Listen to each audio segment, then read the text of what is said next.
Welcome once again to the build-up to the big event. CricBuzz Live in association with our fantasy partner My 11 Circle. And today we are talking about a team that always arouses so much emotion, so much hope, so much drama, great fans, great association, but so far disappointment. Can they make it this year? You've realized we are talking about Bengaluru. Let's look at the squad then for Bengaluru. Actually, before we look at the squad, let's see who they've released and who they've bought, because that will give us an idea where to place them in a sort of around what happened last year. And I'm very interested in who they've left out, because go down that list. They've left out Chris Morris, Shivam Dube, Aaron Finch, Umesh Yadav, Moeen Ali, Isuru Udana. They've left out, apart from those, they left out Stain, they've left out Man, Parthiv Patel has retired, they left out Negi. I'm looking at that list and I'm saying there's a lot of people there that other teams would be happy to have, and a lot of people who are actually filling slots in for Bangalore. Who have they replaced them with? Because that's always the excitement for fans, isn't it? Who have they replaced them with? Well, for a start, they took the key to the locker, they opened it and they threw the key out and said, come and take what you want. So who have they got?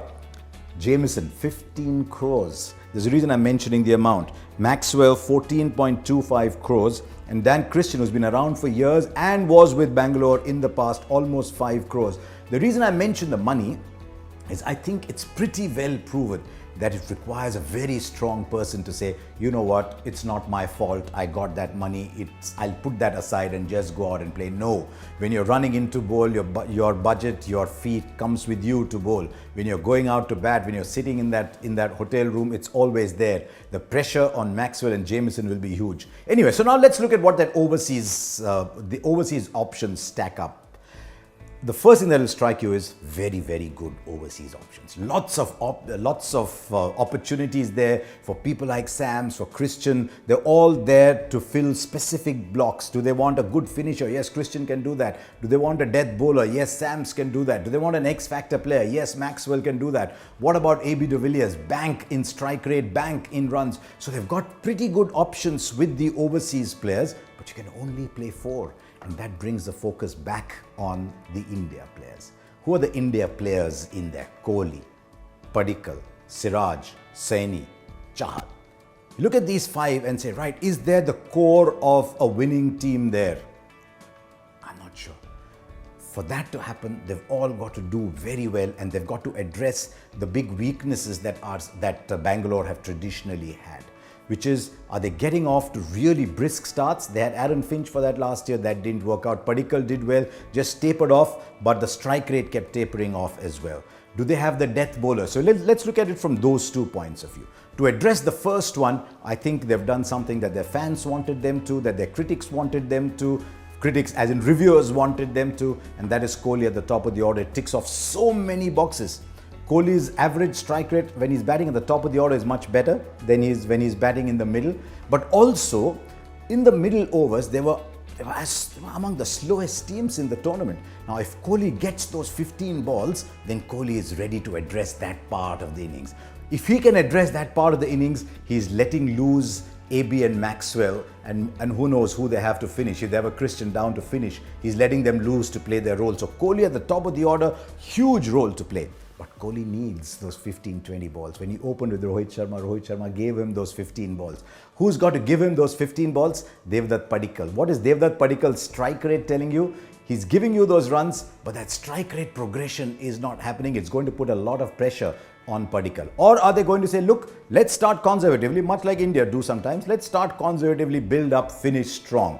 Can they do that? Well, once they get past the first 3 games, then they can actually achieve that, because they're playing a lot of their games on good pitches. Let's see where they're playing their games, because that's going to be a big part of this year's tournament. They're playing 2 in Mumbai, 4 in Ahmedabad, 5 in Kolkata. That's 11 out of the 14 on the kind of pitches their batsmen will enjoy. They just need a very good start, and their first 3 games are in Chennai. So that's an issue they've got to address. Now, what have they done to address the issue of death bowling? They had Siraj in the past, they've had Saini in the past. They brought Jamieson, they brought Kane Richardson. Kane Richardson was there last year, he missed out, but he's back in the side. Can they play both of them? These are the issues before Bangalore.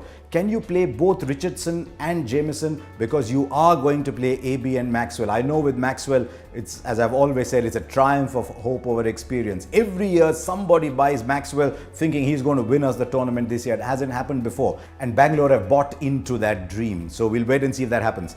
They would ideally like those two to play, but that raises other issues that you'll see as we go into their preferred 11. I've actually picked two for Bangalore. One for the team that will play the first 3 games, because those are in Chennai, which are slowish tracks, not traditionally strengths for Bangalore. And then let's look at the others. So what I've done is I've gone Kohli Padikkal at the start, but I think they need a dasher at 3 to allow Kohli that time. I think young Azharuddin of Kerala could be that person. I've only seen him bat once and my eyes were wide open, but I'm not sure he's as consistent, but he could play that role. Otherwise, left field choice, tell Washington Sundar to go out and play that role at number 3. So Azharuddin or Washington Sundar at 3, then AB Maxwell, depending on that situation, and I think back to Washington or Azharuddin at 6. Then we look at 7. I think young Shahbaz Ahmed did well for them. He can bowl a few overs. He's excellent in the field. He can tonk. The reason I'm picking this slightly left field team is because you need 3 spinners. You need more spin bowling options up there. And then you come to Jamieson and Siraj, Chahal. I'm going Sams for the first 3 games because he can take pace off, bowl at the death. I think they'll want to look at Richardson towards the later stage. So that's my starting 11 for Bangalore for the first 3 games. When they go on to different settings, I'm going to have Kohli, Padikkal, Azharuddin, Maxwell, AB, but I'm going to get Christian in. Then Washington, Jamieson or Richardson, Siraj, Saini and Chahal. And you're going to look at me and say, very well done. How does it solve the problem of death bowling? It doesn't. That is still an issue for Bengaluru. And if they have to go the distance this time, if they have to go beyond 4 with a team that I believe is not as full of options as it was last time, then they have to address that death overs issue. So for all you Bangalore fans, here's things to look out for. Can they get that big start? Can they bowl well at the death? And can they have an X-factor player who can ignite their campaign? I've talked about him so many times, but my X factor is still Glenn Maxwell because he has the ability within him to do it. Can they qualify this year? If they get off to a really good start in those first 3 games in Chennai, then back them to go the distance. But if they start off poorly in Chennai, then the pressure always starts to build up on Bangalore and they might just succumb to that pressure. So my view is if they win their first 3 games, they've got a really good chance of going through. Otherwise, my gut feel is 50-50.